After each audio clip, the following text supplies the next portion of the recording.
zerga eredua, fiskalitatea, ere bat lotuta dago nahi dugun gizarte ereduarekin. Azken finean, pentsatzen badugu, ekonomia, gizarteak antolatu behar direla herritar guztien zerbitzurako, herritar guztiek izan behar dituzte eskubide batzuk bermatuak. Horrek esan nahi du, gizartea antolatu behar dela modu jakin batean hori ziurtatu ahal izateko. Nola ziurtatu daiteke herritar guztiek eskubide, zerbitzu, baldintza duin batzutara iristeko aukera daukatela? Administrazio publikoen bidez. Administrazio publikoek bere gain hartu behar dutelako interes orokorra ditzen dela, denon interesa. Interesek pribatuak arago norbaitek bermatu behar ditu denon interesa. Administrazio publikoek beren jarduketak aurrera eramateko baliabideak behar dituzte. Eta baliabide horiek lortzeko elementu importanteena, iturri nagusia, zergak dira. Horregatik, guk uste dugu zergak ez direla ikusi behar zigor gisa, alderantziz zerga da, herritarrok baloratu behar dugun zerbait, azken batean gure interesaren defentsarako oinarrizko elementua direlako. Batzuk, uste dugu horregatik, guzti hau bermatzeko, para garantizar todo esto, hace falta un sector público fuerte, que sea capaz de garantizar una distribución real de la riqueza, que favorezca tanto la creación de empleo como garantizar una calidad de vida y unos estándares de vida dignos para todos los ciudadanos y ciudadanas. Otros, sin embargo, pues no lo ven de la misma manera. Prefieren un sector público pequeño, más raquítico, con unas mínimas intervenciones en la economía y en la sociedad, con lo cual se conforman con una fiscalidad baja, de poca capacidad recaudatoria, y que sobre todo esa capacidad recaudatoria dependa de las rentas de los y las trabajadoras. Bi ereduak egon badaude. Batzuk, azken finean, denon interesak defenditzen ditugu, eta denontzako antzeko bizi baldintza ziurtatzea importantea jotzen dugu, eta beste batzuk, bakoitzak bere interes eta egoera pribatuen arabera, nolabait hori bakoitzak berea egingo du, eta hombre, minimo batzuterako sektore publikoa egon daiteke, baina oso minimotarako, ez? Bigarren ere honetan kokatzen direnak, azken finean, berriz zaien, diru asko edo gutxi egotea sektore publikoan, eta orduan zer egiten duten, zerga sistema minimoetako bat planteatu. Eta bereziki, ondo babesten dituena, errenta asko, aberastasuna handia, dauzkatenen interesak. Enpresa handiak, aberatsak, errenta altuak, ahalik eta gutxien tributatu dezaten, ahalik eta ekarpen gutxiena egin dezaten, baina hori esatera ez dira ausartzen. Ez dira ausartzen, askotan, beste batzutan argi eta garbi esaten dute, ez dira ausartzen esatera, enpresa handiek ez dute tributatu behar, edo aberatsek ez dute aportatu behar. Eta orduan zer egiten dute, diseinatzen dituzte zerga batzuk, izen horiekin, baina gero zirrikitu pila bat dauzkatera, eta azkenean ez ordaintzeko. Honen guztien atzean zer dago? Herritarrok erabaki behar dugula zer nahi dugun. Zer gizarte mota nahi dugun? Desberdintasun sozialak dituen gizarte bat? Gero eta desberdintasun handiagoak dituen gizarte bat? Nahi dugu gizarte bat kohesionatua, antzeko bizi baldintzak ziurtatzen dituenak herritar guztioi.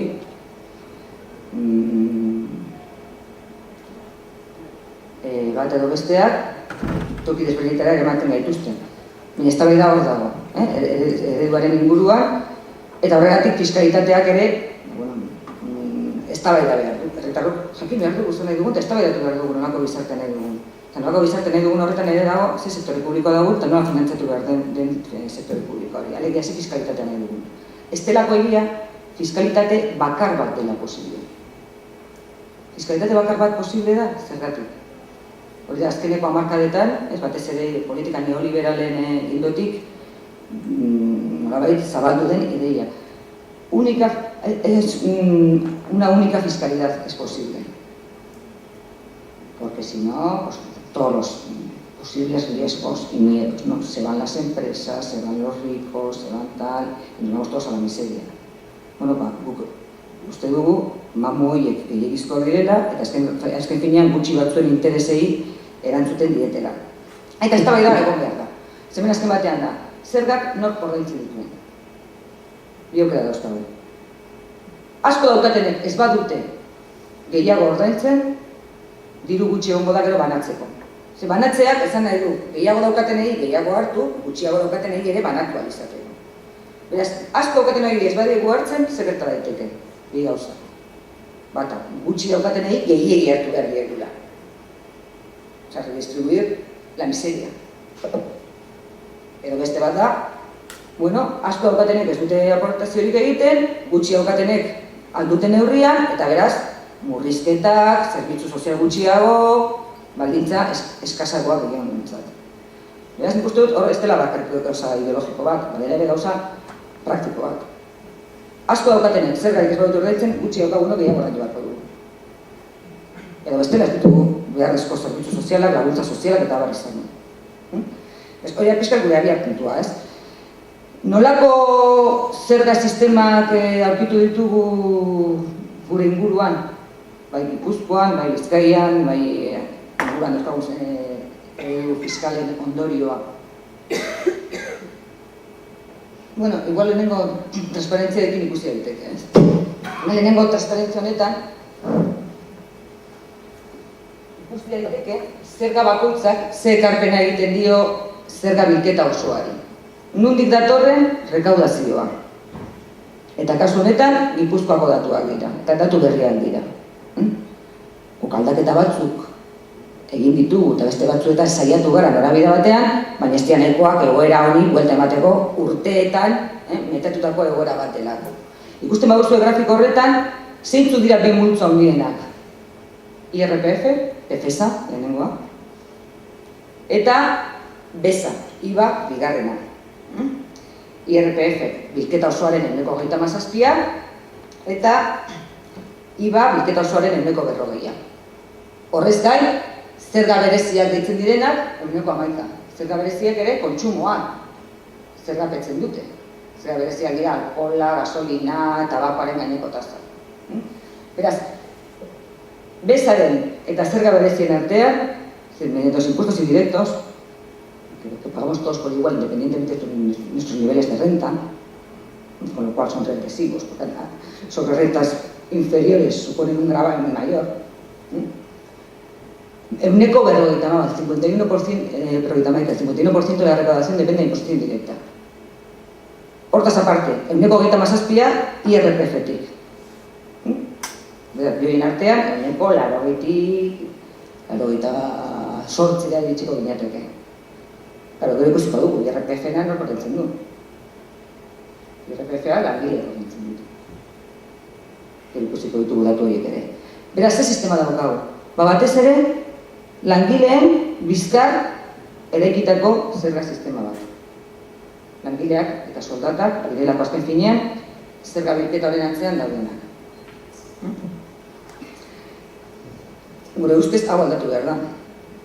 Hau aldatu behar da, eta hor dauden beste elementuek garrantzi gehiago hartu behar dute.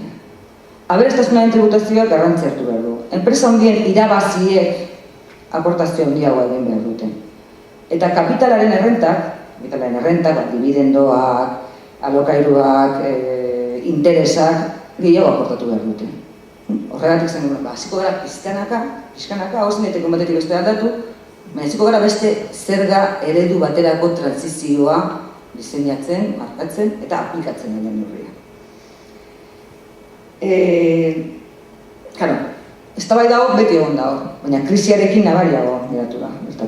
Zertatu da krisi, azkeniko krisi honekin, 2007-tik aurrera azten den krisi honekin. Oso nabarmen geratu dela, zerga bilketa ez dela nahikoa herritarrok behar ditugun zerbitzu eta laguntzak finantzatzeko. Eta hori etorri dira, murrizketa famosoa. Recortes. La crisis evidencia una insuficiencia en la capacidad reparatoria del sistema, porque depende básicamente de las rentas de los trabajadores, tanto a través del IRPF como de los impuestos sobre el consumo, y no ha habido recaudación suficiente para hacer frente a todas las necesidades que se generan. tanto por parte de los ciudadanos y ciudadanas como del propio sistema económico, sobre todo para empresas y sectores de mayor vulnerabilidad. Horrek ekarri du gauza bat, esan da, eztabaida fiskala lehen ez zeukan indarra hartu duela. Eztabaida fiskala gizarteratu da eta jendea hasi da pentsatzen honetan. Ze sistema fiskal behar dugu, nola ordaindu behar ditugu zergak eta nortzuk ordaindu behar ditugu. Eztabaida horretan, ekarpenak ez dira egiten bakarrik teoriatik, oso ondo dago, teorikoak eukitea, baina eztabaida beretan, bere gordinean, azaleratzen da, noiz. Urratz praktikoak ematen direnean, hor kontresanak, orduan agerian jartzen direlako. Eta hori da pixkat, gu gobernura iritsi ginenetik dugun planteamendua. Guk beste eredu bat nahi dugu, beste balio batzuetan oinarritzen den eredu fiskal bat, eta ez gara hitzetan geratuko, elementu praktikoa jarriko ditugu mahai gainean.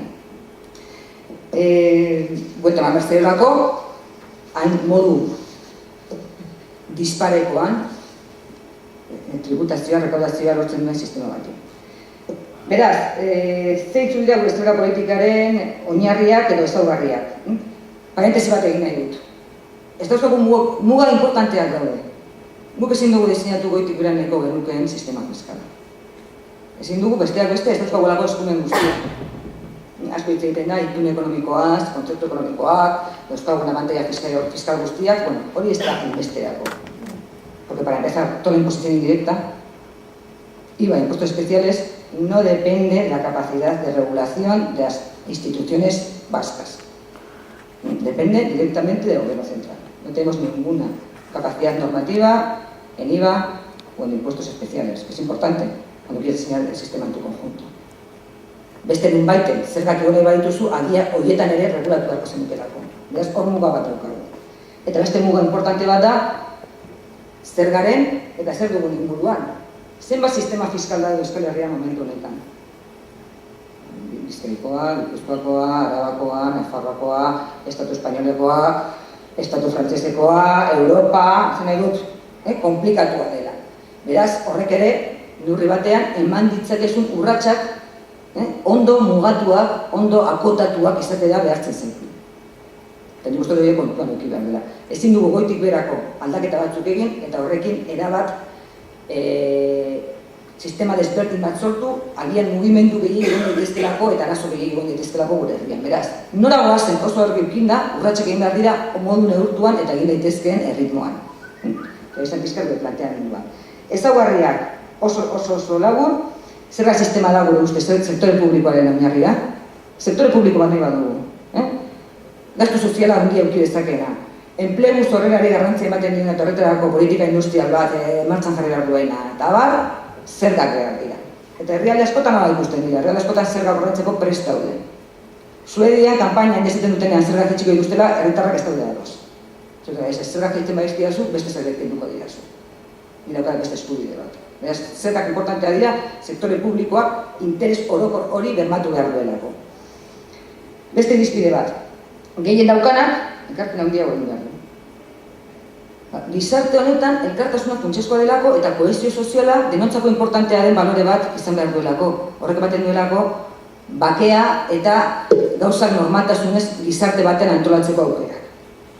Ekitatea eta progresibitatea izan behar dira ardatzak. Zer ekitatea? Berdin zein non dilurtu dituzun diru sarrera horiek. Jatorria edozein izan da ere, berdin tratatuko ditut. Soldata izan, interesa izan, alokairua izan. Errentaren jatorria ez da izan behar faktore diferentziatzaile bat. Eta progresibitatea, gehien daukanak, noski gehiago rendu bat duela. Rendu bat du, proportzionatu tokatzen dela, baina gehiago. Progresibitatea ez nahi du, pizkanaka, zure baldintzen arabera, gero eta gehiago existitu behar zaiztu. Eta azkenekoa, denok berdinak izan behar dugula, ogasunaren aurrean. Denok berdinak ordaintzeko orduan. Ez du balio arauak egitea, gero gutxi batzuek aprobetxatu ditzaketen zirrikituak baldin badauzkate. Ez du balio ilustraren aurrean, beste atera begiratzea. Ez du balio bide privilegiatuak euki zenbait kolektiboan txago. Beraz, horiek dira elementuak. Los ejes de nuestra política fiscal son, por tanto, los impuestos son fundamentales para financiar actividades del sector público, que es quien vela por el interés general. La distribución tiene que servir para distribuir la riqueza, con lo cual los más pudientes, los privilegiados, tienen que hacer una aportación mayor, o esa cohesión social, o esa mayor dignidad social colectiva. La equidad y la progresividad son elementos básicos. Indiferentemente del origen de las rentas, hay que pagar igual, y el que más tiene que pagar más que proporcionalmente. Y todos somos iguales ante la Hacienda. Hori dira pixkat oinarriak, eta horretan egin ditugun gauzak, azalduko dizkizuegu, laburki, espero dut, gauza asko dauden arren kontatzeko.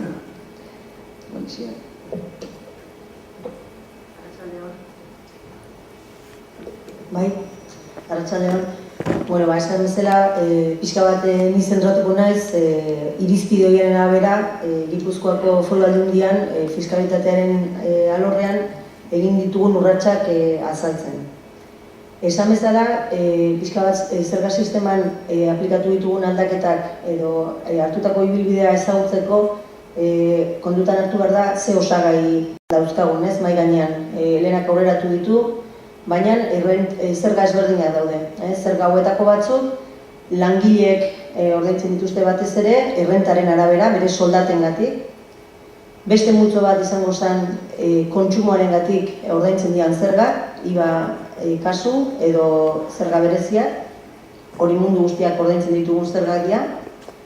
Beste zerga mota bat izango zen irabaziak dituztenek ordaintzen dituztenak, hau da, jarduera ekonomikoa dituztenak edo enpresetan irabazia dituztenak, ikusi dugun bezala gero eta gutxiago ordaintzen dutenak, eta beste atal bat izango zen ondasunak edo aberastasuna edukitzagatik ordaintzen direnak, eta hauek ere apenas ordaintzen dute.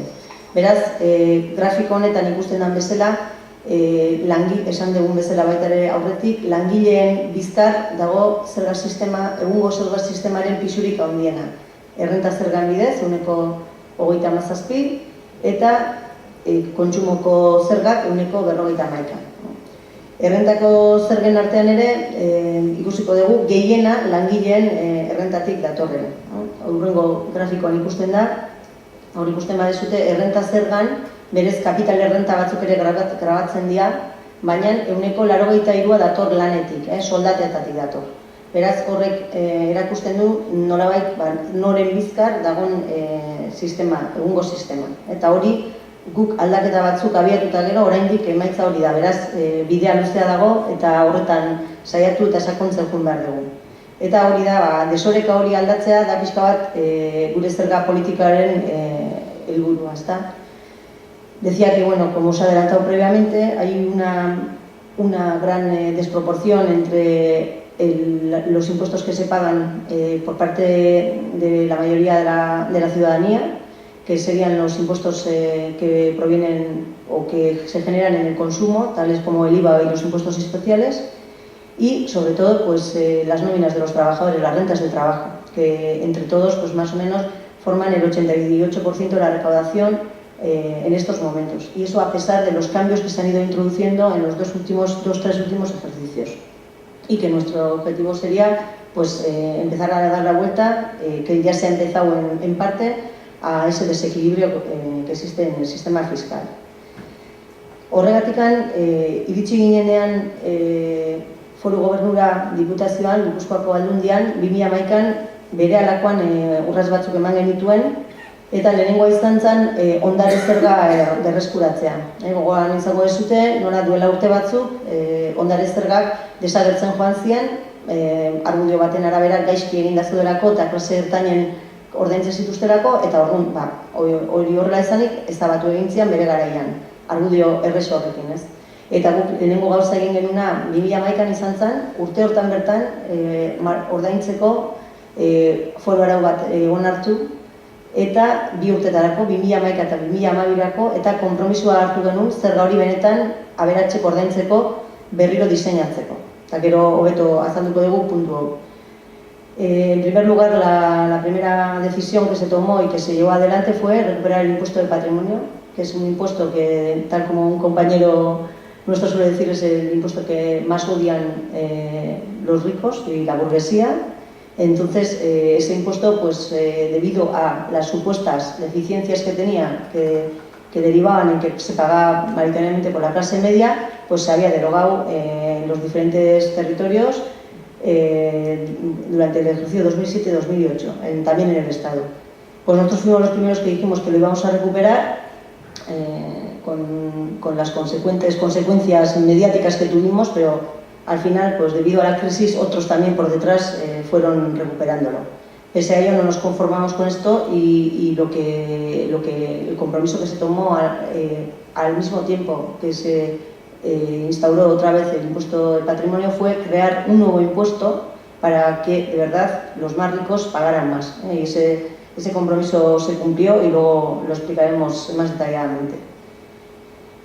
Beste eremu bat hartu genuena izan zen errenta zergan aldaketak egitea. Errenta zergan ere langileen bizkar esan dugu batez ere ordaintzen dela, soldaten bizkar jasotzen dela dirua, eta hor hartutako urratsak izan zian tipo marginalak igotzea, 49 arte, lehen 45 zeudenak, eta batez ere guretzako oso garrantzitsua zen eremua, pixkat kapital errentak, esan duguna dividendoak, alokairuak, hauek ere igotzea 25%eraino. Bi epetan egintzana, 2011an onartu zen eskala bat eta 2012an gehitu egin zen. Horrekin batera beste ilusiorako bideo batzuk moztu zian, diru asko zeukanak aprobetxatzen zituenak, hau da adibidez EPSV-ak edo jubilaziorako egiten dian fondo horien ekarpenak, era oso nabarmenean erabiltzen zituzten soldata altuak zituztenak, bere zerga karga gutxitzeko, ez? Eta orduan jarri zen nazan limitazio batzuk, logikoak, 5.000 euroko urteko ekarpen bat. Horrez taile normal batek egin dezakena, baina ez duna abusatuko horrekin bere zerga faktura gutxitzeko. Eta hainbat neurri osagarrikin batera foru arau bat onartu zen. La reforma que se planteó en el 2011 y que prosiguió en el 2012 sobre el IRPF tenía el siguiente título. Era una norma foral tendente a la recuperación de la equidad. Tendente a la recuperación de la equidad. Con eso queríamos decir en ese momento que era un primer paso, porque el modelo que ha imperado las últimas décadas es difícil de invertir y empezábamos a dar los primeros pasos en el otro sentido. Y por eso no nos conformamos con ese primer paso y por eso era el primer paso y ha proseguido durante la legislatura. También en ese momento se puso una modificación encima de la mesa del impuesto de sucesiones y donaciones, las herencias, entre familiares directos que no tributaban nada hasta ese momento. Hay que ver que la riqueza se transmite a través de herencias y en ese transcurso pues no había ninguna tributación. Guk pentsatzen genuen aberastasunaren zergapetzeak leku bat izan behar duela zerga sistema honetan eta horregatikan baita ere agide zuzenen artean jarriztan tributazio bat minimo exento batzuen gainetik zien erentzietzako. Eta neurri guzti horiekin eman zan nolabait aldaketa esanguratxo bat baita zergabilketan ere bere ondorioak izan zituena eta guretzako lehenengo urrats bezala izan zana garrantzitsua. Baina ez zan guretzako nahikoa. Gure proiekturik ambiziosoenak edo benetan eredu hori aldatu behar zutenak diseinatzen jun behar izan genuen denbora gehiago eskatu zigutelako, ez?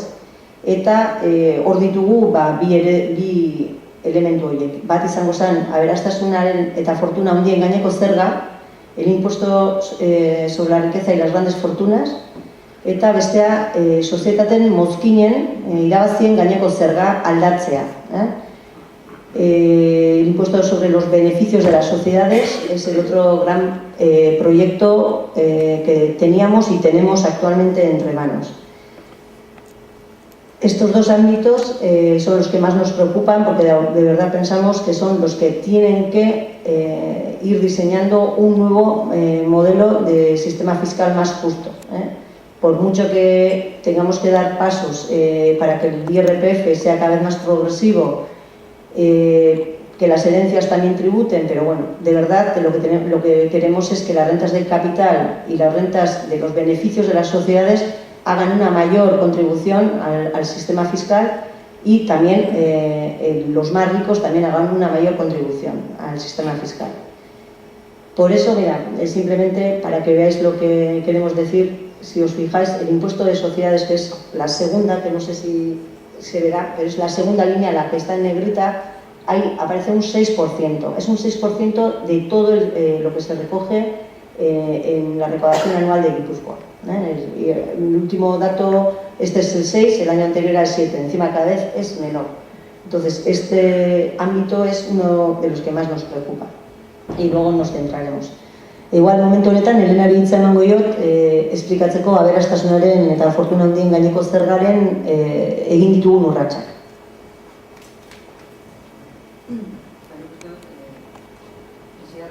Oso ondo kokatu, oso ondo kokatu duela zeintzuk diren guretzako bi elementu nagusiak. Niz izai guelta eman egun batean goitik bera, baina gauza batzuk oso nabarmenak dira. Aberastasuna zerga ez zegoen, gure ditxik ginen, patrimonioa desagertuta zegoen, impuesto patrimonioa ez da parecido. Aberastasuna euki, ez euki, oso aberatzi izan, edo izan, horrek ez duen txupuratzen ekarpen handiago bat gizarteari. Eta gauza bera, ia sozietateen zergarekin, baina testimonialera jitxeta zegoen. Ez da ulertzen zelan enpresa handiak irabaziak dituztenean, ezin diote ekarpen txiki bat egin gizarteari kontuan izan da zenbat jasotzen duten gizartetik eta zenbat jasotzen duten sektore publikotik ere. Orduan, horre, mesorekan izugarria da, bizan dira gure bi izarrak, ez? Fefesa, renta zerga ere ikutuko dugu, besteetan ezin du gauza handik ikutu, sozietateen mozkinen zerga eta aberastasunari buelta bat eman behar dugu. Oizen hasieratik geneukan asmoa, banaketa hau pixkanaka aldatzen joateko. Orduan jarri genuen, diseinatu genuen, aberastasun eta fortuna handien gaineko zerga. Zergatik, uste dugulako sistema fiskal batek behar duela. Herritar bati, ez daukan herritar bati ez duten diozunean, zuk zerga ordaindu behar dituzu, zein da lehenengo galdera. Eta asko daukaten egik zer ordaintzen dute. Legitimazio funtzio hori funtsezkoa da, ez da dugu sinistuko zergak ordaindu behar ditugula. Horretarako guretzako aberastasunaren zerga funtsezkoa zen. Legitimidadea ematen duelako herritar guztien aurrean zerga sistemari. Horrez gain, kontrolatzen duelako. Zer aberastasuna daukagu? Nok dauka aberastasuna? Zenbaten eskuetan dago aberastasuna gure herrian?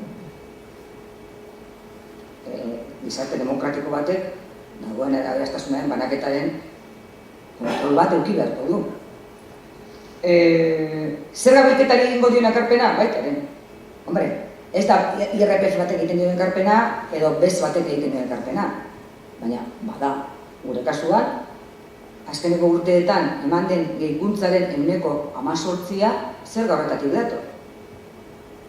2011-tik 2014-ra, 400 milioitan igo da zerga bilketa Gipuzkoan. 2020 zerga horretatik dator, aberastasunaren zergatik.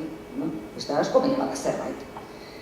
Horrez gain, zerga diseinatu dagoen moduan, ordaindu behar denez, jendeak bere ondasun horiek erabili gabe eduki beharrean, zer egingo du, saiatuko da ondare horiei, ondasun horiei erabilera bat ematen, edo ordaindu behar duelako.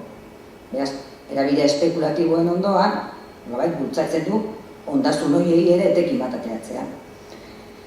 Iruditzen zaizkigu, elementu guzti hauek funtsezkoak direla ulertzeko zergatik behar den aberastasunaren zerga bat. La tributación de la riqueza es fundamental para legitimar el sistema, que nos creamos que realmente los demás también están pagando más, te toca pagar a ti, porque se controla dónde está la riqueza y cómo se reparte, cómo se distribuye, qué evolución tiene la riqueza, porque nos permite avanzar en la recaudación y también porque nos permite estimular, incentivar usos productivos de los bienes, que están concentrados en muy pocas manos, que los pongan en el mercado, que les saquen rentabilidad, que rulen en la economía, en definitiva. Orduan, zerga definitzeko orduan, zer izan genuen. Zergatik kendu dira ondare zerga. Zaten dutelako, gehien zeukatenek ez dutela ordaintzen. Diseinatuta zeuden moduan, zeukatela zirrikitu batzuk, gehien zeukatenek ez ordaintzeko. Eta zeitu dira bi zirrikitu horiek. Jende guztia hau zegoen horretan. Bi zirrikitu daude. Eskudo fiskal, babes fiskal edo eskudo fiskal biltzen dena, eta enpresa familiaren partaidetze ez dutela tributatu behar. Zaten, bi horiek baldin badaude definituta, bi horiek zuzenduko ditugu. Beraz, gure zerga honetan, bi elementu horiek zuzendu ditugu. Azalduko ditut oso lagur, bidean usatzen ari garelako, egia dago zaskoako laguntatzeko, baina oso lagur azalduko ditut. Babes fiskala zer da, babes fiskalak ez dut zuen honakoa. Zuk, zergadun, PFESA eta ondare zerga, aberastasunaren zergaren artean ordainduko duzun kopurua, ezin daiteke izan, zuk urte horretan deklaratu duzun errentaren tope bat baino gehiago. Nik deklaratzen badut nire errenta 2014an 100 dela, deklaratut 100eko errenta bat eukidu dela, zenbat ordaindu behar dut errenta zerga eta ondare zergaren artean. Gehienez, 60. Berdin da ze aberastasuna daukadan. Euki dezaket, 3 gaztelu, 5.000 inbertsio fondo eta nahi dudana. Baina, nire errenta deklaratua 100 denez, gehienez ere 60 ordainduko dut. Babes fiskala zegoelako. Dok esan dugu. Babes fiskala kanpora. Zuk ordainduko duzu, daukasun aberastasunaren arabera. Eta aberastasunei daukasunez, atera iozu aberastasunei etekina zer ordaintzeko. Hori da, enduen elementua.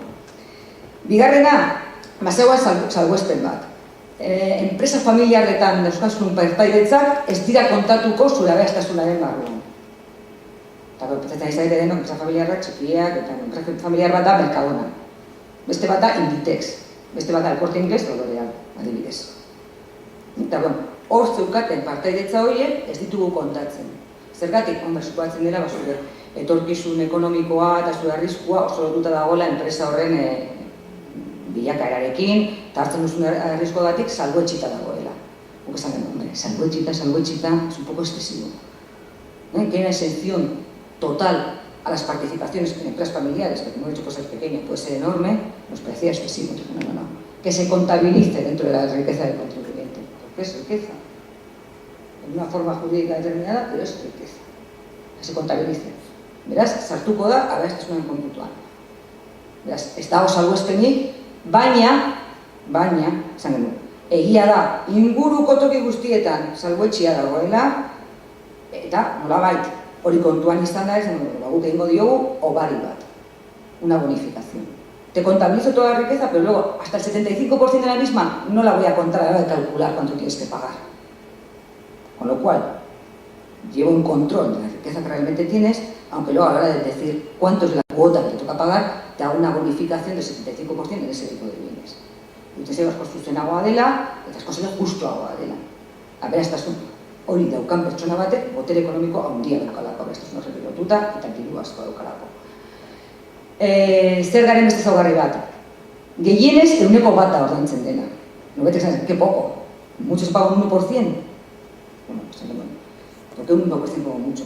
Estoy ampliando la base. Lo que contabilizo como riqueza lo he ampliado mucho respecto a los impuestos de patrimonio estándar, con lo cual te amplío la base y te pongo una tarifa menor. Horrekin batera lortzen da, askoz gehiago ordaintzea, asko daukatenek, eta izan helburua. Ez da bakarrik izen aldatu genioela, ez da bakarrik Gazte eta Fortuna handien zerga jarri genioela, marketing operazio batean batzuk zazuten bezala. Ez gure helburua zen, asko zeukaten horiek ordaintzea. Horregatik aldatu genituen bi elementu daude. Eta gero daude minimo esento batzuk, ez? 700.000 euro arte esento dago. Zure patrimonioa 700.000 arte iristen bada, hori guztia esento dago. Eta gainera beti hitz egiten duguen, termino netoetan, zorrak kenduta. 700.000 arte libre, eta etxe bizitza ohikoa, etxe bizitza habitual, otra exención de hasta 300.000. ¿Vale? Verás, el primer millón no tributan este impuesto, más o menos se puede decir. Pizkat, parejarena igual aipatu, parejako, adibidez, bien artean dituztenean bikote batean ondasunak, pertsonako da milioi bat. Osea, imaginatzeko, 2 milioi dituen bikote batek, esento dauka. Pizkat neurri hartzeko, ez? Igual, jarriko dugu adibide bat, ikustu adibide hau, pizkat ere geisteko apur bat, rollo teorikoa, adibide batekin, zerga oso famatu egin da, erasoak toki guztietatik eduki duelako. Eta, igual jendeak pentsatzen du, zerga honekin ari garela, aberats batzuei denak entzen diegula, konfiskatzen ari garela beren ondasunak. Ikusiko zenbat ordaintzen den gutxi gara zerga honekin. Orduan, adibidea hau da, ez? Pertsona bat, eskonduta dauda, eta ondasun ganatzeletan, honako ondasunak dauzka. Ohiko etxebizitza, 300.000 eurotan baloratua. 600.000, baina erdia tokatzen zaio, ganatzeletan denez, 300.000. Beste etxebizitza bat, 350.000 eurotan baloratua. Beste bat, 300.000 eurotan. Beste bat, 250.000. Beste bat, 350.000. Beste apartamentu bat, 220.000. Dauka deposito bat, 200.000 eurokoa, finantzentitate batean, beraz erdia berari, garantzeletan ere. Beste partizipazio batzuk, inbertsio batzuetan, 250.000 eurokoa, hori da daukan ondare guztia, ez da? Bueno, uste hori dutzi zegura, ondare majoa daukala, ez? Orduan, zenbat orandu beharko du pertsona honek gure superzerga gaizto honekin? Urrengo zer ikusiko dugunez, 600 euro ordaintzen ditu. Hau da, hain prentsa txarra daukan zerga honek eskatzen duen ekarpen solidarioa. Bueno, urrengo transparentzian ikusiko dugu, aurreko adibide bera, baina demagun lehengo guztiaz gain daukala beste milioi bat. Edo 2 milioi garantziaetan, beste milioi bat zartzen zaiola bere ondare horretan. Kasu horretan lan du behar du, 4.950 euro. Claro, kasi 3 milioiko ondarea dauk. Beraz, erlatibizatzeko. Zer honekin bai eskatzen zaien, exigentzia maila handiago dago, aberastasun handia daukaten entzako. Baina ez da inondik inora, astakeria bat da, gizarte demokratiko, solidario eta aurreratu batek asko daukaten hori exigitu behar dien minimoa, gure ustez. Gero datuak, ez? Datuak asko esan ditugu. Zenbat dira Gipuzkoan adibidez, bada, biztanleria osoaren 1%, askotazetan da, Gipuzkoan ez dago aberatxik. Aberatxa zer den ere erlatiboa da, aberatxa zer da ondokoarekiko konparazioa, ez? 600.000 pertsonetatik, 6.000 sortzirean horretzen badute zer hau, izango da, beste guztiak baina aberatxagoak badirela. Eta beti hitz egiten ari gara, milioi batetik gora daukatela. Eta, datu hemen daukat, uste dut. Eta zerga honetan, biltzen den diruaren bi eren, hau da, guztira biltzen bada 57 milioi, 178 sortzireun pertsona horrentzen dute. 57 milioietatik 30 piku, luze, sortzireun pertsona horrentzen dute. Biltzen zaigu, zerga sistema batean ezinbestekoa dela olako elementu bat. Eta bukatzeko, deslokalizazioak, ez? Zenbat joan diren Gipuzkoatik zerga honen ondorioz, ez? Hori da beste peska handi horietako bat eta mediatikoki asko erabili dela. Guk eman genituen datu bere momentuan, ez? Zenbat joan ziren, 40 piku joan ziren, eta 40 piku horietatik ez dakigu zenbat joan ziren zehazki zerga honengatik. Gero ikusi genituen datu batzuk, eta horietako batzuk, fortuna handien zergarekin, aurreko patrimonio zergarekin, baina gutxiago ordaintzen zuten. Beraz, arrazoi fiskala kasu horietan, esan izango. Beste kasu batzuetan, bai, noski baietz. Zergatik, ondoan dauzkagulako, adibidez Madril bat. Madril batean, ondare zergaren efektuterako paraisu fiskal bat da. Ondare zergarik ez dago, bonifikatua dago emegunean. Movimentu batzuk bai izango ziren zerga arrazoengatik. Bueno, hori ere onartu behar dugu. Zer herri nahi dugu, zer jenderekin nahi dugu herri hori egin, noren zerbitzurako jarri behar dira baliabide publikoak eta nola kudeatu behar dira. Eta hor, arrisku batzuk hartu behar dira. Hacen apuestas de transformación de las realidades sociales de los pueblos, de los sistemas fiscales, pues eso significa que se van a asumir algunos riesgos. Unos riesgos que pueden estar más o menos definidos y acotados, evidentemente. Pero hay que hacerlo, porque si no cambiaríamos nunca nada. Y siempre estaríamos cautivos de los intereses de los más poderosos que nos dirían, si movéis algo nos vamos. Bueno, pues todos los que nos quedamos ya seremos capaces de organizar nuestro pueblo. Beraz, arrisku hori, neurtua da, ez dugu jarri 25% interestasa, ez jarri dugu zergatasa, jarri dugu 1 batekoa. Gauza, akotatuak arriskuak nortu ditugulako. Eta datuek arrazoi eman dute. Beraz, uste dugu, asmatu beruela zerga honekin, eta jarraituko dugu zerga hau defenditzen behar den toki guztietan. Adibideak ez ditugu txikatzen, bueno. Zer, igual bonifikazioa da, ez? Eztabaida bat ere, sozietate familiarren partaidetza horiekin, ez ari garen enpresan inbertsioak kaltetzen. Zer dugunean, zu baldin badazkazu partaidetzak zu enpresa familiarrean, eta horiek kontabilizatzen badizkiazua beraztasun bezala, ari zara nolabait zigortzen, nik nire enpresan inbertitzea. Eta nik uste datu hobek ere jakin behar direla, ez? Bi adibide dira. Lehenengoan, zergadun batek 5 milioi euro dauzkan. Ez badauka partaidetzarik, sozietate familiarretan, enpresa familiarretan, ordaindu behar du 30.500. Hau da, daukan diruarekin, 173 urtetan ordaindu dezake zer egin gabe. 173 urtetan. Partaidetzetan, 120 badauka, gutxia ordaindu behar du, esan dizuedan, bonifikazio bat daukatelako, 175koa, 25.000 ordaindu beharko luke, beraz, daukan diruarekin, daukan aberastasunarekin, 182 urtetan ordaintzeko beste izango luke. Eta 180 baldin badauka partaidetzetan, 12.000 ordaindu beharko luke, beraz, 400 urtetan ordaintzeko beste upiko luke. Eta nahi dut, lehen esan dudana, exigentzia maila akotatua, mugatua, neurrikoa. Eta ondoko adibidean, 25 milioiko kasu batean.